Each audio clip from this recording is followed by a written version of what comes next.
Hello everyone, welcome back to my channel. In this video, I will be going step by step on how I did my Easter wreath. The first step is to open easel software, and this software came with my X-Carve machine. I picked a design on Etsy, opened it on easel. I made a couple size changes to fit my backer and send it to my X-Carve machine to cut. I was shopping for a CNC machine to start my small business. I love making things and came across a lot of makers on Instagram. Some use the scroll saw for all their woodworking signs. I do have a scroll saw and still practicing on it, but it's much faster to create signs on a CNC.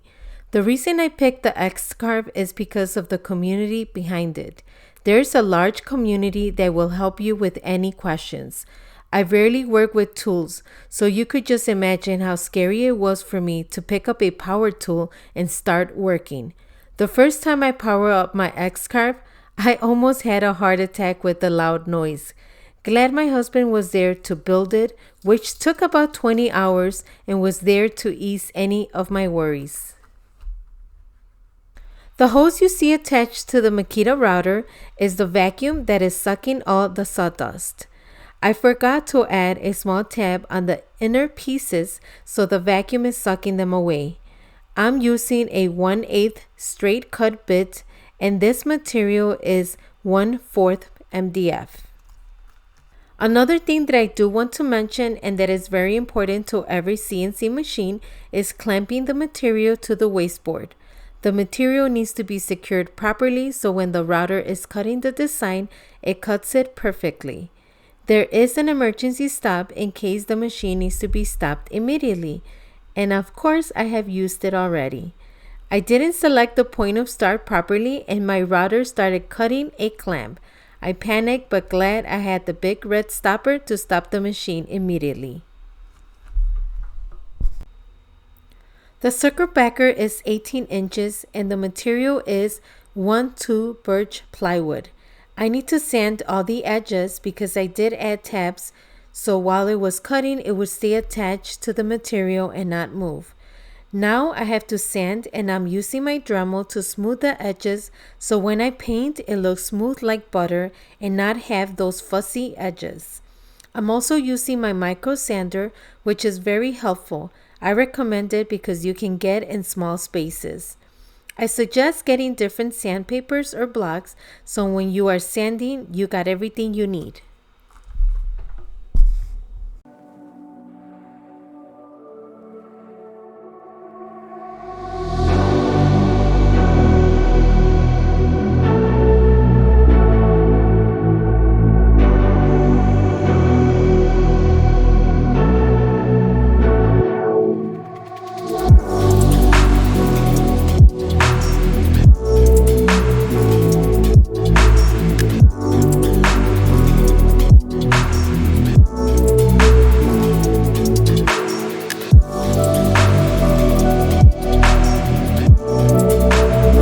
I'm going to stain the top of my circle with golden oak, and then the rest I envision a gray color, but I do want the wood grains to show, so you'll see what I get to do.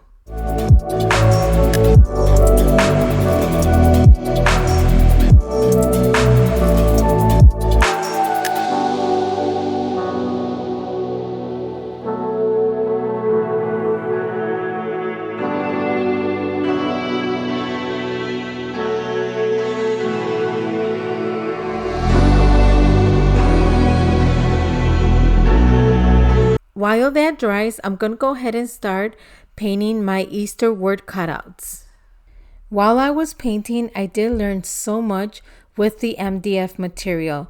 First, it absorbs a lot of paint.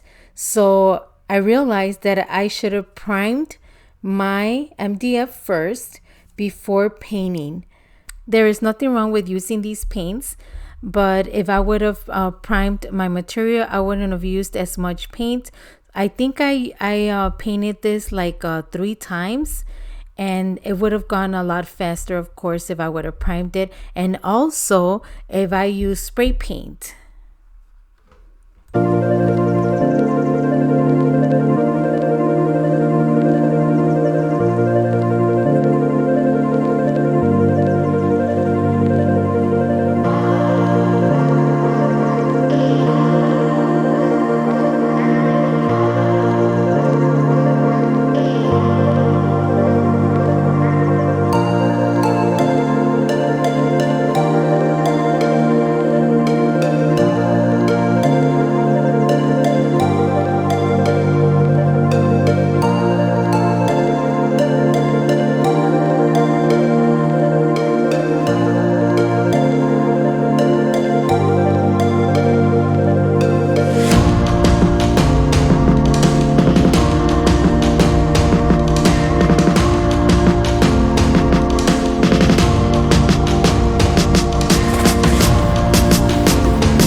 ready to finish painting my backer, and I want a gray color, but I do not have a stain for it. So what I did is I grabbed my gray paint and diluted it with water.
Once my backer was dry, I was able to go ahead and glue everything together. So how do you like my wreath? I would love to thank you for watching. If you like this type of videos, please subscribe and hit the bell notification. And let me know what you think. See you on the next video.